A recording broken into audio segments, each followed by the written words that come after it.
ബലാത്സംഗം ചെയ്യാൻ ശ്രമിച്ചെന്ന ബി.ജെ.പി. വനിതാ നേതാവിന്റെ പരാതിയിൽ ബി.ജെ.പി. ന്യൂനപക്ഷ മോർച്ച നേതാവും വ്ലോഗറുമായ സുബൈർ ബാപ്പു അറസ്റ്റിൽ. മലപ്പുറം വണ്ടൂർ കൂരാട് സ്വദേശിയായ സുബൈർ ബാപ്പുവിനെ രാവിലെയാണ് കസ്റ്റഡിയിലെടുത്തത്. കെ.ടി. സ്വാലിഹ് ചേരുകയാണ്. സ്വാലിഹ്, ബി.ജെ.പി. നേതാവിന്റെ ബി.ജെ.പിയിലെ ഒരു വനിതാ പ്രവർത്തകയുടെ തന്നെ പരാതിയിലാണ് നടപടി എന്നുള്ളത് കൂടിയുണ്ട്. ഈ വിവരവുമായി ബന്ധപ്പെട്ട് വിശദാംശങ്ങൾ എങ്ങനെയാണ്? അഷിത, മലപ്പുറം കൂരാട് സ്വദേശിയാണ് സുബൈർ ബാപ്പു. ഈ മാസം 10-ാം തീയതി വൈകുന്നേരത്താണ് വനിതാ നേതാവിന്റെ വീട്ടിലേക്ക് ഇയാൾ എത്തുന്നത്. അവിടെ വെച്ച് ബലാത്സംഗം ചെയ്യാൻ ശ്രമിച്ചെന്നാണ് പരാതിയിൽ പറയുന്നത്. ഈ സമയത്ത് വീട്ടിൽ മകളും യുവതിയും മാത്രമാണ് ഉണ്ടായിരുന്നത്. പിന്നീട് നിരന്തരം ഫോണിൽ വിളിച്ച് ഇക്കാര്യം പറഞ്ഞ് ശല്യം ചെയ്തു, സമൂഹ മാധ്യമങ്ങളിലൂടെ അപമാനിച്ചു തുടങ്ങിയ കാര്യങ്ങളും ഈ പരാതിയിൽ പറയുന്നുണ്ട്.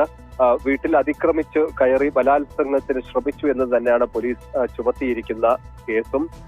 രാവിലെയാണ് സുബൈർ ബാപ്പുവിനെ വണ്ടൂർ പോലീസ് കസ്റ്റഡിയിലെടുത്തിരുന്നത്. ഈ പരാതിയെ തുടർന്ന് തന്നെയാണ് ഇയാളെ വിളിച്ചു വരുത്തി കസ്റ്റഡിയിലെടുത്തത്. സ്വഭാവ ദൂഷ്യത്തിന് ഇയാളുടെ വീട്ടിൽ എത്തിയാണ് പോലീസ് കസ്റ്റഡിയിലെടുത്തിരുന്നത്. ആദ്യം ഇയാളെ സ്റ്റേഷനിലേക്ക് വിളിച്ചിരുന്നു. ഇയാൾ മൈനോറിറ്റി മോർച്ചയുടെ ജില്ലാ നേതാവാണ്, ബി.ജെ.പിയുടെ സജീവ പ്രവർത്തകനാണ്. അതുകൊണ്ട് തന്നെ സ്റ്റേഷനിൽ എത്താതിരുന്നതിനെ തുടർന്ന് പോലീസ് വീട്ടിലെത്തി കസ്റ്റഡിയിലെടുക്കുകയായിരുന്നു. നേരത്തെ സുബൈർ ബാപ്പുവിനെതിരെ സ്വഭാവ ദൂഷ്യത്തിന് മറ്റൊരു സ്ത്രീ പരാതി നൽകിയിരുന്നു. ഇതിലുള്ള വൈരാഗ്യമാണ് ഇത്തരത്തിലുള്ള ഈ മാനഭംഗ ശ്രമത്തിന് പിന്നിലെന്നാണ് പോലീസ് കരുതുന്നത്. വണ്ടൂർ പോലീസ് ഇക്കാര്യത്തിൽ വിശദമായ അന്വേഷണം ആരംഭിച്ചിട്ടുണ്ട്.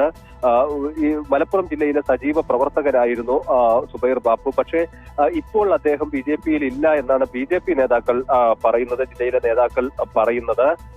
ബി.ജെ.പി. പരിപാടികളിലെത്തി വീഡിയോ ചെയ്താണ് ഇയാൾ സമൂഹ മാധ്യമങ്ങളിലൊക്കെ ശ്രദ്ധ നേടിയിരുന്നത്. പിന്നീട് ന്യൂനപക്ഷ മോർച്ചയുടെ നേതാവായി മാറുകയും ചെയ്യുകയായിരുന്നു. അഷിത. ശരി, കെ.ടി. സ്വാലിഹാണ് വിവരങ്ങൾ നൽകിയത്. ബി.ജെ.പി. വനിതാ നേതാവിന്റെ പരാതിയിലാണ് ബി.ജെ.പി. നേതാവ് ഈ ബലാത്സംഗ കേസിൽ അറസ്റ്റിലായിരിക്കുന്നത്. വിവരങ്ങൾ നൽകുകയായിരുന്നു കെ.ടി. സ്വാലിഹ.